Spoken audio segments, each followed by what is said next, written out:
Man, what's up, everybody? Welcome back to another episode of EOS. It's 1090 Jake, and I'm rocking with y'all rocking with me. And for this video, we're going to be speaking on the feds alleging that Lil Durk put $1 million hit on Quando Rondo.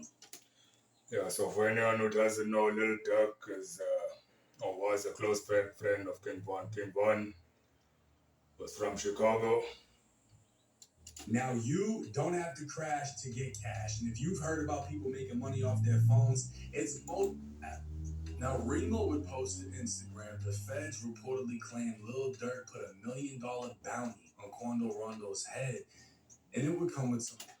Now this bounty that was put on Quando Rondo's head, Quando Rondo is actually not responsible for King Von's death. So as to why the bounty was put on him instead of Lil Tim is still a mystery to me. Paperwork stating the discovery also shows that defendant Banks used his trusted lieutenants, defendant Wilson and co-conspirator 5, to recruit hitmen to fly to Southern California on August 18th, 2022 to kill Quando Rondo.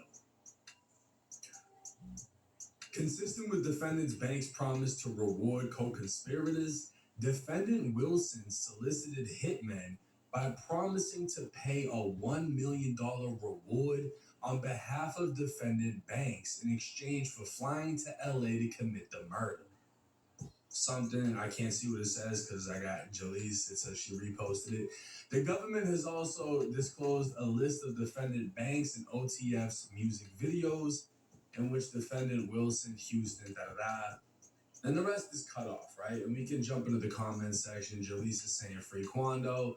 Some other people are reacting. This person is saying they got this from a Vlad interview Lil Tim did.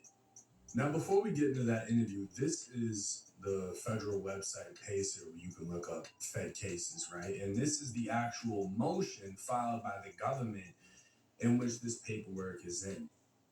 Now, what they're talking about in this, in response to From my understanding, once the feds are involved, you're in a real difficult situation because if it's a state case,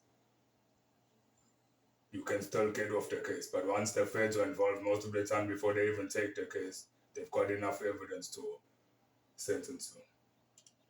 Claim the defendant's reply brief that nowhere does this discovery set forth anything resembling a fixed. It's just like a lot of legal shit, a lot of quoting cases, etc., etc. And then this is where we get into the details. Here, the detailed SSI, together with the government's substantial and organized discovery. Yeah, what is reading out now, I think this is the case docket with specifics regarding the case on Lil Durk. The government has alleged, and its discovery clearly supports the straightforward theory that defendant Banks told co-conspirators. Yeah, Banks is Lil Durk, that's his government surname. He would reward anyone who helped kill his rival, Quando Rondo. That defendant Banks and other OTF conspirators attempted a murder Quando in Los Angeles, and that even though the co-conspirators killed the other guy, not Quando, defendant Banks nonetheless rewarded co-conspirators by, among other things, featuring many of the direct participants in the murder in music videos. Yeah, there's another thing I don't understand too about this case. Quando Rondo is not actually responsible for the death of King Von. King Von and Quando Rondo had a fight. Lil Tim came out and shot King Von. So as to why the hit was on Lil Tim, it's still a mystery to me. And what actually happened to Quando Rondo is not the one who got shot. His cousin got shot. But let's continue watching this video. And rap lyrics in the months following the murder. For example, the government anticipates that a cooperating witness will testify that defendant Banks made clear to the witness and other OTF members that anyone who killed Quando would be made straight, otherwise known as handsomely rewarded. The discovery also shows the defendant Banks used his trusted lieutenants, and this is where it's going to break everything down, right? This is where... Yeah, but trusted lieutenants, they're referring to the hitmen that they hired. We see the paperwork Remo posted. Consistent with defendant Banks' promise to reward co-conspirators, defendant Wilson solicited hitmen by promising to pay $1 million. Now, this is very important, right? Because how it's being projected is Durk was the one that offered the million. And as everyone knows, Durk is the only one in this camp worth more than $1 million to be able to offer $1 million. But this game, you're not ready for it. Looking at this paperwork, the feds are alleging Banks was the one offering the hit. But the paperwork is stating defendant Wilson solicited the hitman by promising to pay $1 million on behalf of Durk. Yeah, that's what I suspected as it cleared up now. So the money was coming from Banks, which is Lil Durk, but someone else was doing the negotiation for the hit. Now, Drew Finland, Durk's lawyer, Melly's lawyer, Young Boy's lawyer, I guarantee you is going to pick this apart because it doesn't seem like they have anything saying Durk is the one who said this, Durk is the one who said that. It's a whole lot of nah. These dudes were saying it on behalf of Durk. And now the feds are like, look, we got a guy that's willing to testify that Durk said he was going to do this. But other than that, it's almost all their word against his. And the whole reason they're willing to testify is because they're wrapped up in this case. They have no other way to get out because they can't afford a $1 million lawyer. So the only thing they can do is move. Yeah, that's what happens most of the time. Once it's the case, people get arrested. That's when everyone starts snitching. Durk said this, Durk said that, Durk said this. But all the paperwork is saying other people said it. It's not saying Durk said it. They don't have video. They don't have text from Durk. They don't have none of that. It's all other people putting the pieces together. Now, this is interesting because this isn't talking about a $1 million bounty on Quando's head. This is talking about a $1 million bounty on Lil Tim's head after killing King Von. Well, you were lucky to a certain degree because you were in Georgia, and Georgia has a stand your ground law. Right. If this had happened in LA or New York, you wouldn't have been able to, have that law work in your benefit. And unfortunately, the law works both ways. Because, Trayvon Martin, when George Zimmerman killed him, he used that same law to get off. That was a crazy case, not gonna lie. I don't really agree with that. Though I thought that was bullshit, but whatever, it is what it is. But in your case, it actually helps you. Yeah, this is another thing I don't actually understand. Why, after doing something you know is wrong, even if it might have been self-defense, you still want to go and do interviews and speak on it when what you've done is done. Instead of keeping quiet, you can speak on it, which may bring you problems in the future. Because it was proven that you were protecting your friend and you were standing your ground, and ultimately they had to drop all the charges. How did Quando react when you finally told him? I was super happy, but he probably was happier than me. He tried to come through the phone. He like, yeah, boy, we finna do this, we finna do that, we finna do this, we finna do that. He making plans for me. I ain't even made for my own self. He like, cuz we about to get this real money now, all this type of stuff. Like, he more happier than me. Well, but at that time, you couldn't actually be around. That's another strange thing. So how can you be happy after the death of somebody? Even though they might have done something wrong to you. Still, to me, it doesn't make sense. Quando? No. Because were you under some sort of That was guidelines? Like, You can't be around certain people. Yeah. But I'm like, what's crazy about that too is if y'all remember, Durk and Vaughn caught that attempted murder in Atlanta. And they weren't allowed to be around each other or communicate with each other because they were co-defendants in the case. So literally the moments leading up to the ending of Vaughn's life, he couldn't even be around Durk. And then the same person that kills him ends up under the same stipulation with Quando Rondo. They can't be around each other. But obviously Quando is excited for his friend because his friend essentially, I'm not going to say saved his life because it was a fight, but he he defended his friend and then was charged with the murder and beat it. So of course Quando's gonna be happy for him. In my head, I'm like, it's not like he charged with anything. It's not like he my co-defendant. Why I can't be around him? Ain't like he did nothing, but that was one of the restrictions not to be around though. Now, there was a rumor around this time that there was a million. Yeah, that bail that restriction is speaking on is most likely similar to a bail condition where they give you conditions in order for you to get bail or bond. Or bounty on your head. Yeah. Did you hear about it? Yeah. How did that make you feel? It's like,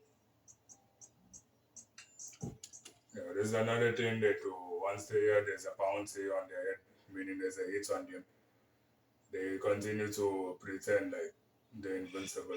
Just know that there's no one that's invincible. Anyone can die at any time, no matter what you've done to whoever. If a bullet comes towards you and you get shot, there is that possibility that you'll die, regardless of who you are and what you've done. it's like, damn, at the moment, somebody could really want to take that and really try to do something, but it's like, at the end of the day, is you gonna be able to go back and get that money? Like, is you gonna make it back home? Because it's like, it's not like I'm out to sit. Yeah, that's what I just spoke of now. He's still acting and pretending and speaking as if he's invincible. Can't let no one come kill me. So it's like, I'm gonna. But it's a good thing that he's not just gonna let anyone come to whatever they feel like to him. I'm gonna stand on my 10. I'm gonna stand my ground. So it's like, you could try to do what you're trying to do, but is you gonna be able to go get your money? Like, is you gonna be able to make it back home? Is you ever gonna be able to see $1 million? Like, Okay, so he's looking at it from the perspective of I'm not a bitch, you know. Y'all see, I just who I just killed. Are you gonna be able to just come take me out? And I'll say this, right? I disagree and agree with what he said for different reasons. I disagree with, oh, I'm a killer too. Bro, when they hop out, there ain't nothing you can fucking do. And we've seen this with, multiple situations from Zoo getting killed. Yeah, that's what usually happens when you realize what's actually going on generally. It's already too late. That's why, as they say, you always need to be alert and aware of your surroundings. Immediate and far from you. To Doug getting killed, when they jump out and you got 4 or 5 people firing at you in broad day, like there's nothing, your reaction, you might be able to pull out, you might be able to even fire off. But when you got 4 different guns aimed at you and they're all going off, and the thing is, you'll ride around and you might see it coming and be like, oh, they ain't gonna do that. We're in front of all these people, all these cameras, and they jump out and it just happens. It just happens. Your last memory was thinking they ain't gonna do it, and then they do it, and then they all get locked up, right? Because you're being logical with illogical minds. Now, the logic that I'm thinking of is, yeah, would they even be able to see the money? Because realistically, if you want to break things down from a logical standpoint, Durk makes all of his money legally. Unless he's doing small venues where he's getting paid cash, he's doing major arenas, major shows. He's not getting paid cash, bro. They're signing contracts for these things. You know what I mean? So all of this money is coming into his account. They can monitor all of this. So realistically, you think that he's going to be able to withdraw $1 million and it just disappears? And there's no purchase history? Like, he had $1 million on $1 million worth of game. Let's actually look at that. So just that right there, right? This is supposed to be $1 million on $1 million worth of game. That right there is a crazy flat. That's what I don't actually understand. Yes, you can be rich, be a millionaire and so on. But why are you coming in public showing people your money when people know already that you have money? And most of the time, the people with the real money don't even show or flex their cash. Flexing itself, right? Bro has $1 million sitting on the table. This was also in a music video. So again, you can see the money all sitting there at the table.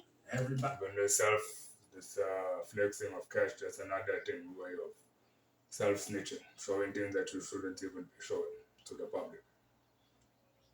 Apparently, some of the people in this video is supposedly involved in the federal murder that they're talking about. But you can see he's got a ton of money on the table. And, yeah, like you can go to the bank and withdraw a lot of money. That ain't difficult to do. But for that money to just disappear, to take a legal $1 million and then there's no purchase history and it disappears, and then there's rumors tying you into, allegedly there was $1 million bounty on this dude and then he got smacked. You don't think they're gonna put two and two together? So it's like, from a logical standpoint, how the fuck do you think you're really gonna get that $1 million, bro? Because Durk ain't just gonna pull up on you in a private jet and be like, here's $1 million. As I said, it's illogical for him to be showing so much money. Just bringing unnecessary attention upon himself. And you just walk away with $1 million in cash, and that's not suspicious. Like, it sounds like a lot of bullshit. If Durk's homie is like, yo, you gonna get $1 million, you go smack him. All right, you go smack him, and then they're just like, fuck you, we ain't giving you shit. What can you really do? Realistically, you're not gonna get the fucking money, and it doesn't sound like anybody got any money. It sounds like the only thing they're trying to allege is they might have ended up in a music video with them. Other than that, there's not a clear transaction that took place, which is exactly what I think Durk's lawyer is going to target. Nobody ever got paid. No promise was ever made from Durk's mouth.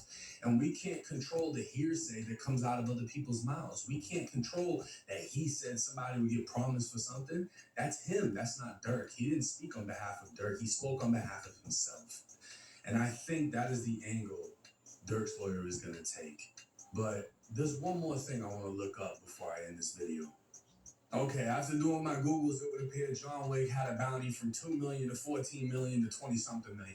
But I just wanted to see the comparison, because if it was $1 million and that many people were trying to smack him, it's just insane that in the real world situation, people can throw around crazy numbers like, oh, there was $1 million hit on his head, da-da-da-da-da. It's just like, realistically, when have we ever heard of that? And when has there been a case where somebody actually got paid $1 million? There's another thing regarding the streets. There's a lot of extortion. Also say that if you actually carry out this supposed deed, that you're actually going to get paid for it. This is not a legal business transaction where you can get or receive a deposit knowing that at least you've received a percentage of the total that you're supposed to receive after doing the job. Most of the time what will happen, or what might happen, is that you do the hit, you want to collect your cash, and then in the end you don't get paid. So in the end, is it really worth doing such things and taking on such crime? In my opinion, it's not worth it. But you will make your own decision. I feel like it's easy to say it, it's easy to allege it, but in reality, it doesn't happen like that. But hey, let me know y'all's thoughts and comments in the comments section. It's 1090 Jake. I'm rocking with y'all rocking with me. Yeah, just know my final words is that